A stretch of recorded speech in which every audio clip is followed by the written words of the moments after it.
Bonjour à tous, bienvenue dans Sologamy, le podcast des célibataires qui n'ont besoin de personne. Je vous présente l'épisode 43 de la saison 4. Je vous raconte mes tromperies hétérosexuelles aujourd'hui. Si vous avez écouté l'épisode 41 intitulé « Pourquoi j'ai passé 6 ans en couple hétéro », vous savez avec qui je suis sortie et pourquoi. Mais vous ignorez avec qui je les ai trompés et pourquoi. Je vous confie tout dans cet épisode de Sologamy. Mais d'abord, je me présente.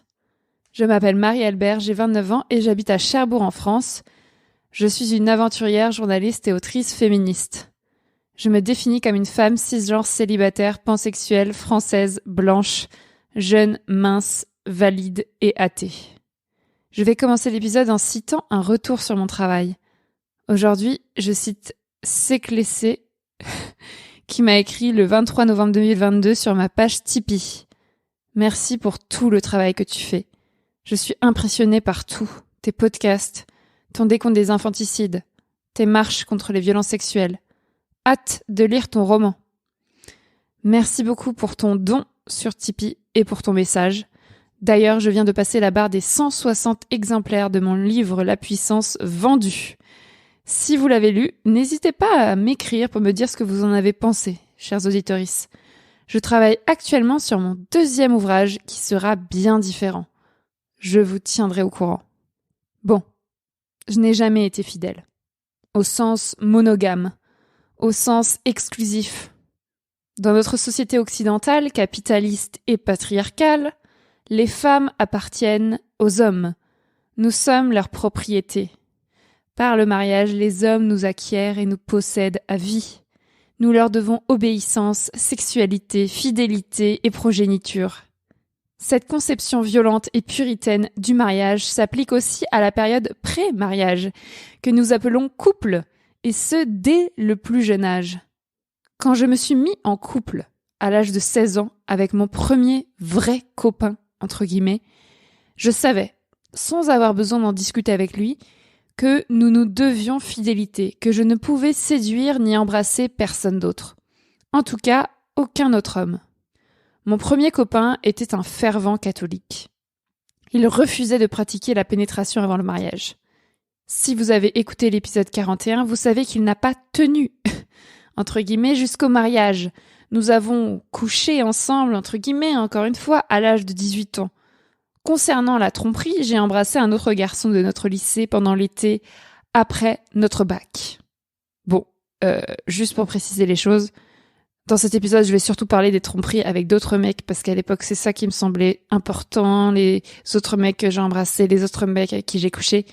Mais en fait, je pourrais dire pareil des meufs, c'est-à-dire que à chaque fois que j'étais en couple avec un mec, je l'ai trompé avec des meufs, puisque j'ai embrassé un nombre incalculable de meufs en soirée, entre mes 17 ans et mes 24 ans.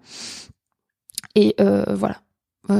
J'ai trompé mes mecs pas seulement avec d'autres mecs mais aussi avec d'autres meufs, mais en fait pour eux ça comptait pas, non seulement parce qu'ils le savaient pas mais en plus parce que embrasser une meuf en soirée pour rire, pour rigoler soi-disant, ça ne compte pas comme tromper avec un vrai homme, vous comprenez. Tout ça c'est de la lesbophobie. Bref, après le bac, à 18 ans, c'était l'été, j'ai embrassé un autre garçon de notre lycée alors que j'étais en couple avec mon premier vrai copain. Ce mec que j'ai embrassé, il a voulu que je quitte mon copain, ce qui était hors de question parce que j'aimais mon copain. Il voulait que je le quitte pour me mettre avec lui. Mais moi, j'ai embrassé ce mec juste pour le fun, parce qu'il me kiffait et que je trouvais ça drôle, excitant de flirter avec lui. Mais c'était un tocard. Je suis partie en vacances au même endroit que lui, par hasard, et on est sortis en boîte tous les deux avec ses potes. Et le DJ, c'est une histoire que je raconte dans l'épisode « Je suis une salope presque éthique », rediffusé le 24 octobre 2023. Le DJ, pour faire gagner un t-shirt, demandait aux meufs de lui montrer ses seins. Moi, je n'ai pas vu la technique sexiste du DJ, j'ai juste voulu lui montrer mes seins et gagner le t-shirt, tout simplement parce que je n'ai aucune pudeur et pour moi, mes seins ne sont pas une partie sexuelle de mon corps. Bref, j'ai montré mes seins au DJ en boîte de nuit et le mec, donc avec qui j'étais dans cette boîte, mais qui n'était pas mon copain, je vous le rappelle, et quand bien même ça aurait été mon copain, il n'avait pas le droit de faire ça, mais ce mec est parti de la boîte parce qu'il était vexé que j'ai montré mes seins au DJ. Et quand je lui ai couru après pour lui demander pourquoi il partait de la boîte, il m'a engueulé, il m'a slut-shamé, donc il m'a culpabilisé parce que j'avais montré mes seins en me traitant quasiment de pute, quoi.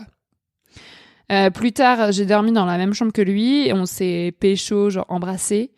Et à un moment donné, il a essayé de me doigter et je n'ai pas voulu qu'il me doite. Et là, pareil, il m'a fait la gueule, il m'a ghosté. Fin de notre relation. Je n'ai rien raconté à mon copain de toute cette histoire à l'époque parce que je savais évidemment que mon copain n'était pas d'accord. Il n'avait jamais donné son consentement pour qu'on soit en relation libre. Et en plus, pour moi, cette histoire n'avait aucune importance. Je l'avais vécue en secret et n'avait pas du tout modifié l'amour que je portais à mon copain. Je ne me sentais pas coupable d'avoir embrassé un autre homme. Mais des mois plus tard, mon copain, donc on est restés 3 ans ensemble, il est venu me voir dans mon appartement à Lille, parce qu'on n'était plus au lycée, donc moi j'habitais à Lille et lui à Paris. Et j'allais en cours à Sciences Po Lille et lui, il était dans mon appart, il m'attendait. Et une fois, pendant que j'étais en cours, il a lu en douce mon journal intime. Il a découvert que j'avais embrassé l'autre garçon parce que j'en parlais dans mon journal. Et plus tard, il m'a fait une scène, il était très triste, il m'a engueulé, il était déçu, traumatisé. Voilà, il s'est passé beaucoup de temps pour que j'arrive à regagner sa confiance. Peut-être que je l'ai jamais vraiment regagné parce qu'il s'est vraiment senti profondément trahi. Et en même temps, moi aussi, j'étais en colère contre lui parce que je me sentais trahi qu'il ait lu mon journal intime. Plus tard, je l'ai quitté pour d'autres raisons que je raconte dans l'épisode 41, pourquoi j'ai passé 6 ans en couple hétéro. Et je me suis mise en couple avec un deuxième mec hétéro. Et ce fut la même histoire. Plusieurs mois après le début de notre relation, j'ai couché avec un autre homme.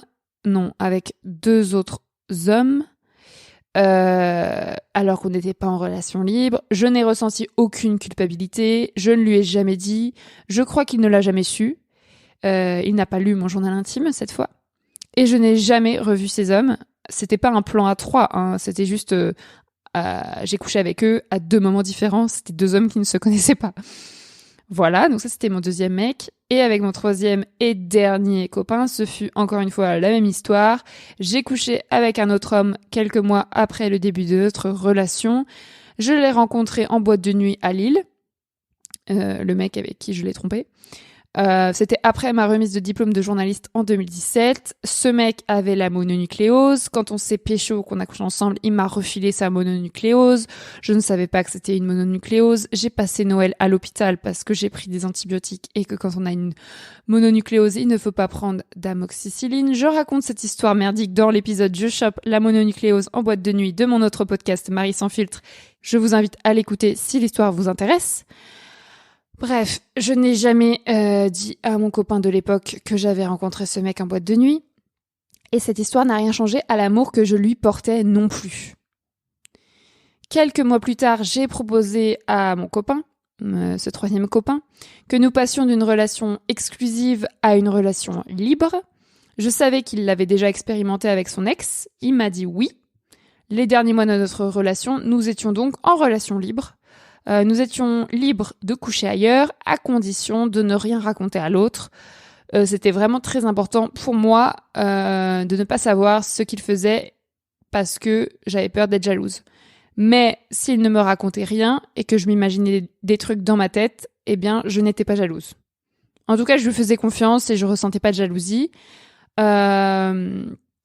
Voilà, donc il ne m'a jamais rien raconté, c'était ce qu'on avait convenu, donc dans ma tête, c'est comme s'il avait jamais couché avec d'autres meufs.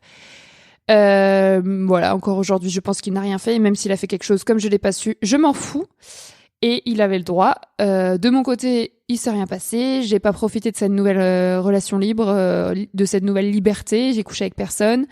Aucune occasion ne s'est présentée à ce moment-là. Et puis après, peu de temps après, j'ai quitté mon copain sans aucun lien avec cette histoire, mais simplement parce que je ne l'aimais plus. Et je suis devenue célibataire. Ça fait maintenant presque 6 ans. Et puis, début 2019, je suis partie faire le tour du globe sur un bateau cargo. Expérience que je raconte dans l'épisode « Je fais le tour du globe sur un cargo » de mon podcast Marie sans filtre, diffusé le 5 février 2020, et dans mon livre « La puissance » paru en décembre 2022.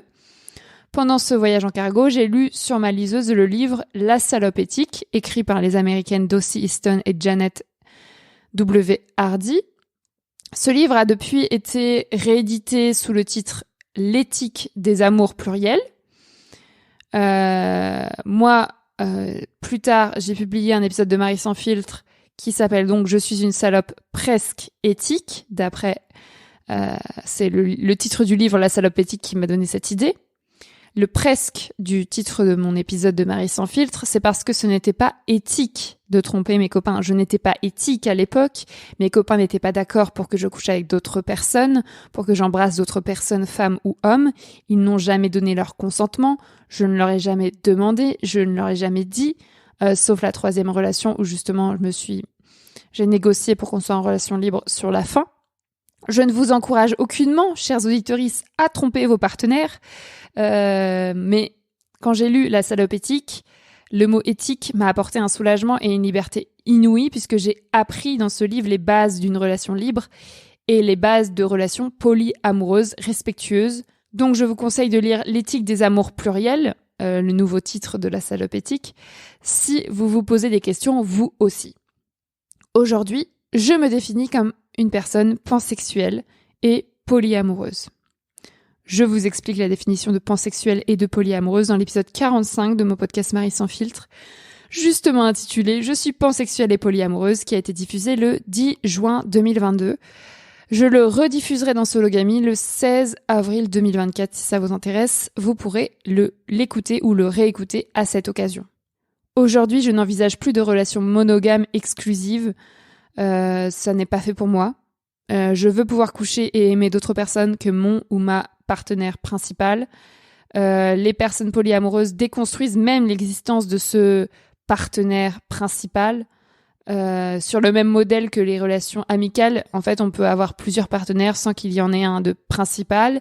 Je peux aimer et relationner avec plusieurs personnes sans hiérarchiser ces relations, sans en placer une au-dessus de l'autre. Moi, je n'appartiens à personne et personne ne m'appartient. Si je donne de l'amour ou du sexe à une personne, ça ne m'empêche pas d'en donner à une autre personne. Et vice-versa, si une personne me donne de l'amour ou du sexe, ça ne veut pas dire qu'elle va en donner moins aux autres. Voilà. Mais bref, aujourd'hui, je suis célibataire. Je n'ai relationné avec personne depuis 4 mois. Je me trouve bien loin du polyamour. Je regrette d'avoir trompé mes copains car c'était leur manquer de respect. Ma grand-mère maternelle a été trompée par son mari, mon grand-père, pendant des décennies, et c'est ce qui l'a fait le plus souffrir dans sa vie. Tromper quelqu'un, c'est tromper sa confiance, c'est se moquer de cette personne, c'est lui mentir, bref, c'est lui faire violence. Aujourd'hui, je veux nouer des relations saines et respectueuses, ou pas de relations du tout. Je veux des relations éthiques, des relations polyamoureuses qui n'enferment personne. Pour l'instant, je ne vis rien de tout cela, et c'est ok.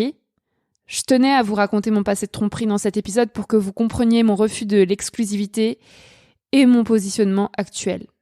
Voilà. Je vous laisse sur ces bonnes paroles. Et je vous dis à la semaine prochaine pour un nouvel épisode de Sologamy. Bisous bisous.